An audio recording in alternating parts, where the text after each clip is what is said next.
Good morning. I'm Dan Mahony, President of Winthrop University, and I want to thank you for being here for our second State of the University address. We appreciate your presence and your continued interest in Winthrop University's future. I want to start by acknowledging the good work of everyone who's contributed in the last year to Winthrop's varied and significant accomplishments. Without everyone's contributions, faculty, staff, members of our boards, alumni volunteers, community supporters, elected government representatives, and student leaders, there would be nothing for us to talk about today. So for all that you do every day for Winthrop, thank you. It doesn't seem like a year ago that we were in the same place at the same time introducing the Winthrop Plan. Today, I'm excited to report on the progress that we've made so far. Much has been accomplished, and I will talk more about that in a few moments. But for now, I'd like to start with a video that I think captures where we are in our quest to be a national model for a student-centered university experience. Winthrop continues to be widely known for our stellar student experience. We provide an environment where our motivated, engaged students can thrive. These areas of strength make up what I will call the Winthrop experience. It's an experience that exceeds anything I've seen in my past higher educational experiences. Winthrop will be a national model for providing a supportive, high-quality, and affordable educational experience that has a positive impact on students and the community.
I hope you agree that that video captures all that we want to accomplish for our students now and in the future.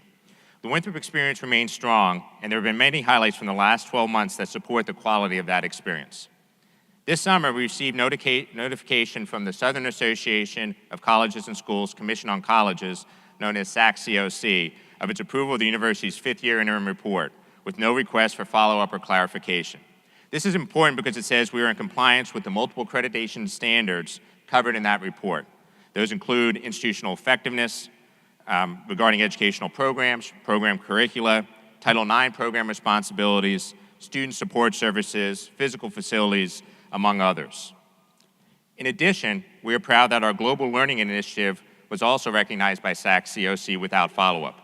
This is particularly gratifying as we seek to become a leader in preparing our students to be educated and involved global citizens. With the grounding our students receive, they will understand their place in a global society and their related responsibilities, as well as the opportunity to celebrate the many cultures within their communities, states, nations, and the world. Just as we celebrated this good news from our regional accrediting body, we're also pleased with other important external validations of the quality of our institution. In the U.S. News and World Report, Winthrop again retained its spot among the top 10 public regional universities in the South. In addition to being ranked 8th this year among Southern publics, we moved to the top 25 of public and private regional universities in the South. The ranking cited our increased graduation rate that I will talk about more later, our improving service to veterans, and very importantly, and I want to draw some attention to this, our peer assessment score. This is one of the strongest measures we have for our reputation. It captures the perceptions of our institution among those who are leaders at similar institutions, presidents, provosts, and chief enrollment officers in our region. I'm pleased that our peer assessment score remains high and actually increased in this year's rankings. The Princeton Review's 2018 Best Colleges Region by Region also included us in their annual web-based listing of the top regional universities.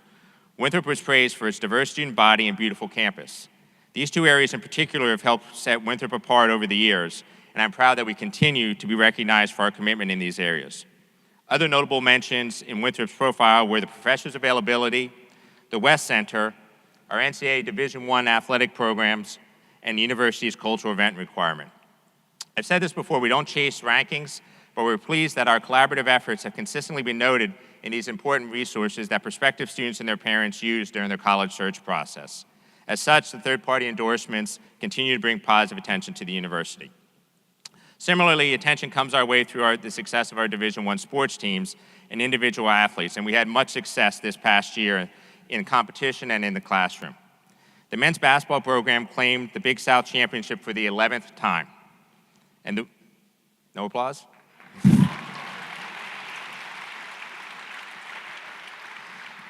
And the women's tennis team captured its 19th Big South Championship. Both teams earned automatic bids to their respective NCAA tournaments and gave us much to be proud of as they represented our university. The Big South Conference gave two of its highest awards to two of our student athletes. Hammer thrower Marthaline Cooper was named the Female Athlete of the Year, and tennis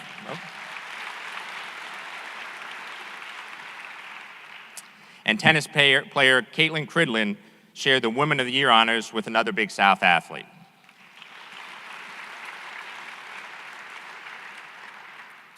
Women's soccer co-captain Ann Cushman was awarded a Fulbright scholarship to teach English in Thailand, which is another outstanding accomplishment. And really, these are just a few representatives of our outstanding student athletes. During the spring semester, 31 student athletes achieved a perfect 4.0 GPA, and our student athletes achieved a record cumulative GPA of 3.22 during that semester, another impressive feat.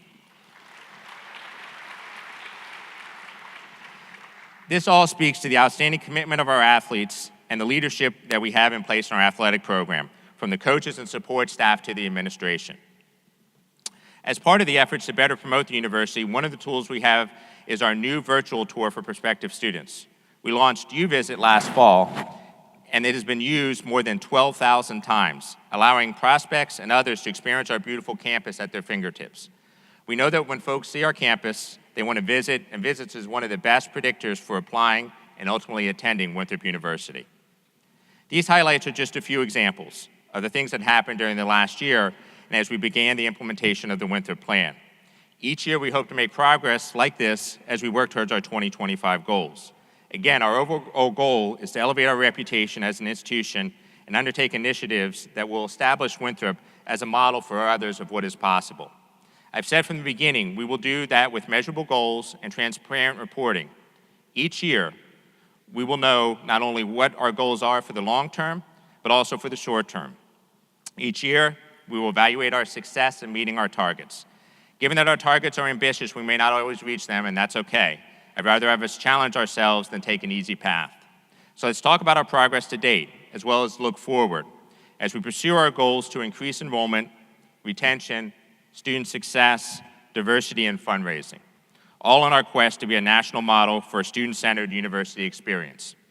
I should note that I will not try to cover every metric in the plan this morning, but instead focus on some of the key challenges and successes. However, everything is going to be available online in much greater detail. In order to have the impact on society that we seek, we must grow our enrollment and focus on student success so our graduates get the most out of their Winthrop experience. One of the areas of focus is on increasing the diversity of our student population. For the fall 2017, preliminary numbers indicate we're very close to meeting our target. This is our overall number, but the diversity actually of this year's freshman class did increase.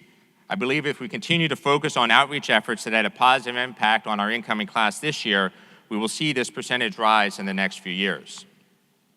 In addition, there is some good news in this area as well.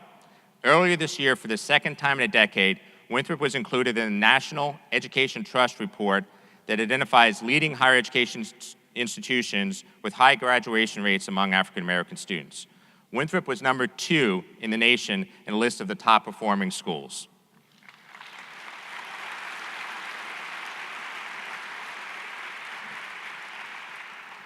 Although this would indicate we already appear to be a national model in this area, there's still more work to do, including increasing the diversity of our diversity by reaching out to student populations that have not been as well represented at Winthrop. For total head count, we fell just short of our goals. While we're very happy with the quality of students we are attracting, with this year's freshman class having the highest GPA ever for Winthrop University, we simply need to enroll more of these high-quality students. We know from talking with enrollment managers at other schools, this is part of a national trend. In fact, a recent examination of college enrollment indicates that overall enrollment is declining across the country, and only 22% of public master's and bachelor's universities like ours reach their enrollment targets. While we might take some comfort in the fact that 78% of similar institutions are having the same experience as we are, our focus needs to be on becoming part of the 22%. There are several ways we can get there. First, it is important for us to focus on the success of the students we have. Increasing the number of students who stay on path to graduation will increase our enrollment even without attracting more new students. I am pleased to say that our preliminary 6-year graduation rate of 57% exceeds the fall 2017 target of 56%, which is a good sign. With our 1-year retention rate for the first-time full-time freshmen, it's slightly below our target. We did see an increase from last year, so we're at least moving in the right direction. We continue to address retention through a variety of measures, including increased online and second-half semester courses to allow students to stay on track for graduation. Moving forward, we're also exploring student success initiatives that better utilize technology to help us identify students for targeted early intervention. Such efforts will positively impact student persistence and thus help improve our retention rate. In the U.S., the number of adult students is growing faster than the traditional student population. As a public institution, I've said many times, we have an obligation to meet the needs of this potential population of students. We know this will require new programs and approaches like those we are taking with our online partner, Wiley & Sons Educational Services. Later this month, we will begin to see the marketing of our four new fully online degree programs administered through this partnership. They are the Masters of Business Administration, the Masters of Education and Special Education Intervention, the Master of Social Work, and the Master of Arts and Arts Administration. These programs should begin enrolling students for our fall 2018 start. We're also focused on developing a Bachelor's of Professional Studies degree for adult students with some college who are looking to complete an undergraduate program, and on expanding our certificate offerings, which are smaller credit hour credentials that will better meet the needs of our adult students. We hope to finalize the bachelor's program and begin accepting students in fall 2019, but some of the certificate programs may begin even earlier than that. Continuing to expand our program offerings and redesigning our current academic programs to meet the needs of today's students and employers are critical to achieving our goals for enrollment and student success. All of these initiatives will benefit from the work underway with our branding and website partner, FMB Advertising. Last spring, FMB conducted brand perception research with multiple university stakeholders to identify Winthrop's strengths. More recently, 11 focus groups were held to gather feedback on branding and website design. More than 100 individuals participated in those groups, and their input was invaluable to our process. Soon we expect to present the results of our work with FMB to the campus community. These insights will help us to hone our brand messaging and to better resonate with and attract prospective students in support of our enrollment goals. In addition to the fully online offerings through Wiley & Sons that I mentioned a few minutes ago, we have spent a significant amount of time working to identify and develop other new programs and initiatives across our campus. These include the new Accounting, Mentoring, and Professional Development Program with the funding assistance of PricewaterhouseCoopers. This competitive program, aimed at students who are underrepresented in the accounting field, provides a significant leg up to those who dream of a career as a certified public accountant. The program will support students with discipline-specific mentors, internships, and other professional development opportunities. In the last year, we have also added 5 new minors to support student persistence and appeal to their interests. And we haven't limited ourselves to academic interests as a driver for our new programs. Building on the success of the City of Rock Hill's cycling facilities, we will be adding a cycling club that will attract students with a passion for that sport to Winthrop University. Several key metrics for Goal 2 relate to the National Survey for Student Engagement, also known as the NSSE, which collects information from hundreds of four-year colleges and universities about students' experiences and compares those experiences across institutions. For the 2016 NSSE administration, we surpassed our target for the diversity indicator and well exceeded the national average, which provides further support for our strength in this area. For the student-faculty interaction indicator, we surpassed even our stretch target, and our indicator was substantially above the national average. Once again, supporting our belief that our faculty are among the best and most student-focused in the country. That deserves some applause.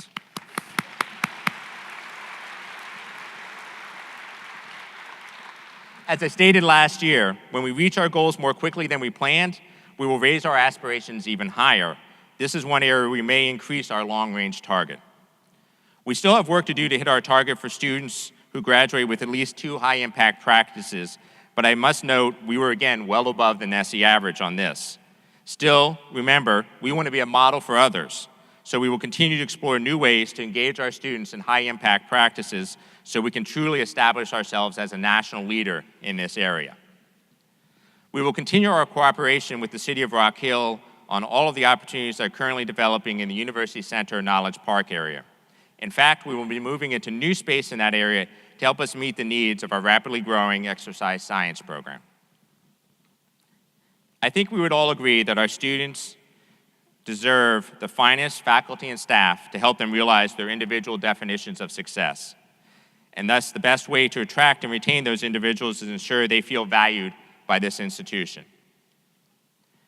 The percentage of our full-time employees with salaries at or above the median has increased this past year from 32% to 37% and exceeds our first-year target of 35%. In November 2017, we will distribute another $402,000 in competitive compensation funding. Funds will continue to be distributed across full-time employee categories with the objective of moving as many individuals as possible towards the median salary for their positions. Employees will receive more information about the timing of those distributions and who will be affected in the coming weeks. A classification and compensation study of full-time university positions is also planned this year to assist with the staff salary benchmarking in the future. In addition, we set a goal to increase the diversity of our faculty and managerial staff. This is another area where we not only exceeded our target, but actually well exceeded our stretch target of 15.5%. It is interesting to note that state law requires the South Carolina Human Affairs Commission to submit an annual report of the status of state agencies' affirmative action plans and programs. The report indicates the level of goal attainment in employing females and minorities in each of the equal opportunity categories for each state agency. The 2017 report to the General Assembly indicates that Winthrop ranks second in goal attainment among the 10 four-year public colleges and universities in South Carolina. Now, this is very good, yes. Second is nice, I want to be first. To advance our diversity initiatives, I appointed Dan Jones as Winthrop's first Chief Diversity Officer and Kenyatta Brown as our first Assistant Dean for Student Diversity and Engagement.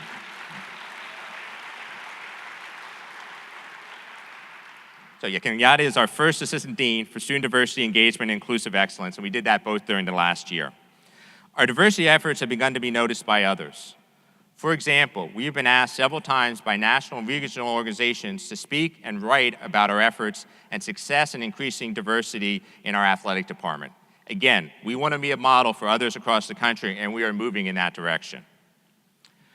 We are currently engaged in several activities that we expect will increase the number of minority applicants for positions across campus, which will make hiring pools more diverse and ultimately help us reach our goals in this area. Moving forward, we will also be instituting a diversity council, which will advise the university leadership and promote collaboration and communication by bringing together representatives from across campus to actualize all of our diversity goals and objectives. I look forward to the important work of this council and what they will do for Winthrop going forward. Finally, I'm pleased with the progress we have made with the professional development across campus. The already impressive work of our Teaching and Learning Center was complemented by the Staff Assembly's Professional Development Conference in June. More than 120 staff members attended the one-day event. The feedback was overwhelmingly positive, and the committee hopes to make this an annual event. We are also currently developing plans to convert the space that was previously occupied by the President Emeritus into a space specifically for faculty and staff development, something central to the success of our institutional mission. In facilities, technology, and programs, we also continue to make progress.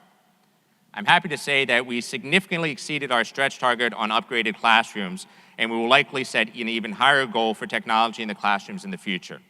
Continually upgrading the technology available is critical to our students' educational experience. We continue to invest significantly in our facilities and campus grounds.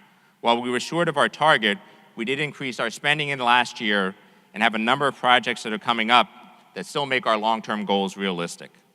The largest single project will be the renovations to this facility, Burns Auditorium. This facility is a wonderful treasure for Winthrop University, and we are grateful that last year's state budget included funds for necessary improvements to Burns.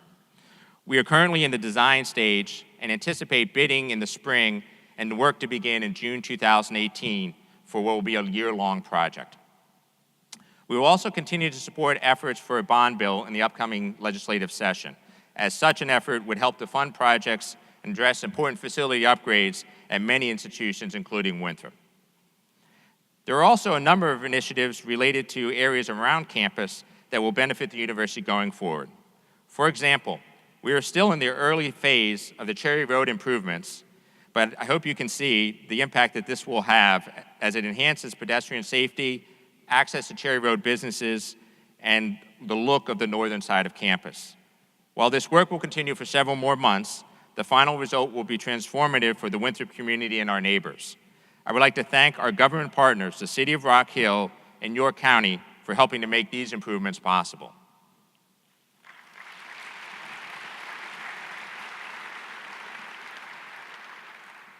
In the last month, we started a new landscaping initiative that will result in increased sustainable practices, efficient use of maintenance resources, and more pleasing aesthetics across campus in ways that support our strategic plan. The success of the Winthrop Plan ultimately rests on ensuring a positive financial position for the institution.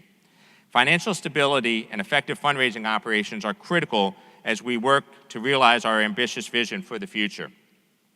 One of the measures we track as an overall indicator of financial well-being for the university is our debt ratio, or the total institutional debt to total assets. The lower the number, the better. I am pleased to note that our debt ratio has dropped from our baseline of 0.539 to a preliminary ratio for 2017 of 0.48. This exceeds our stretch target, indicating that Winthrop is continuing to strengthen its financial health. This is great news for the university, and as a former accountant, I'm so excited that I get to talk about a debt ratio to a large crowd.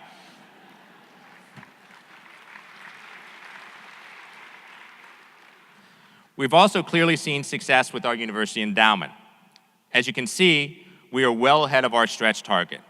This increase is the result really of many factors, but I would be remiss if I did not compliment Andy Sheen and the entire Winthrop University Foundation Board for the decisions they have made over the last couple of years that helped to grow our enrollment so quickly.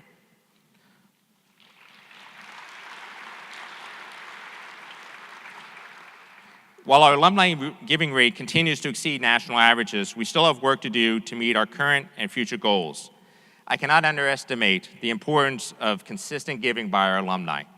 We're currently reviewing our previous efforts and we'll be developing new plans going forward to further engage our alumni and help us reach our long-term goals. We well exceeded our target and again stretched target for student scholarships, and as such, we will explore increasing our 2025 target. It is critical that we provide support necessary for our students as many still struggle financially. The only way to address this issue going forward and to continue to increase student scholarship support is through fundraising. For every $10 million we raise in endowed scholarships, we have an additional $400,000 every year in student scholarship support. That is the kind of impact that we need to help our students achieve their dreams, and is an important investment that those of us who've endowed scholarships are making in the future. At this time, I want to talk for a brief moment about an extraordinary Winthrop alumna and donor whose legacy will make students' dreams come true for years to come. Longtime educator Elizabeth Hope Reed, class of 41 and 51, believed in the value of fostering learning through community service. Through her charitable annuity and additional gifts, she has committed $3 million, the largest estate gift in Winthrop University's history, to establish a service-focused student scholarship program. The last of those gifts was just realized over the summer. The Elizabeth Hope Reed Fellows Program will support students who demonstrate financial need, maintain good academic standing, and commit to volunteering at least 8 hours a week. Mrs. Reed's gift illustrates her commitment to service learning, which is also a key component of the Winthrop University experience. Her generous gift will have a very strong positive impact on our students for generations to come and demonstrate the importance of each gift Winthrop receives as we advance our strategic plan. Now, let's celebrate Mrs. Reed's generosity with a big round of applause.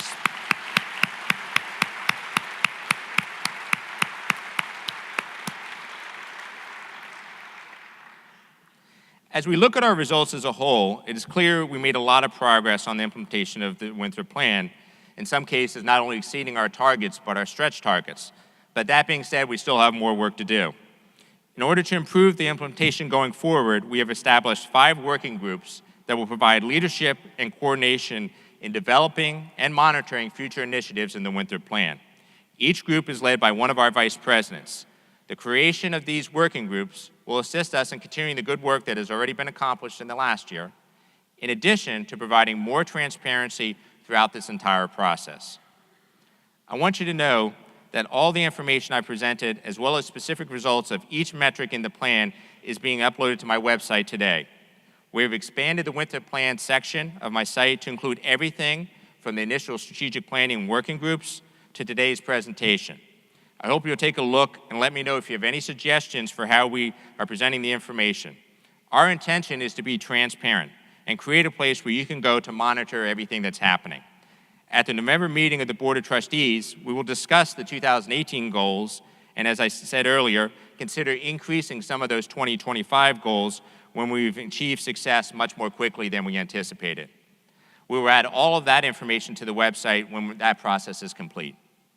In closing, I want to share what I've learned from the responses to the plan over the last year. Universally, among all audiences, I have seen a shared commitment to what we're striving to accomplish and an optimism for Winthrop's future. We will continue to work hard to improve, to keep our focus on the characteristics and advantages of the Winthrop experience that have brought us this far together. I want to thank you for your attention today, and feel free to reach out to me about the Winthrop Plan and/or today's presentation at president@winthrop.edu. Have a great day, and thanks again for all that you do for Winthrop University.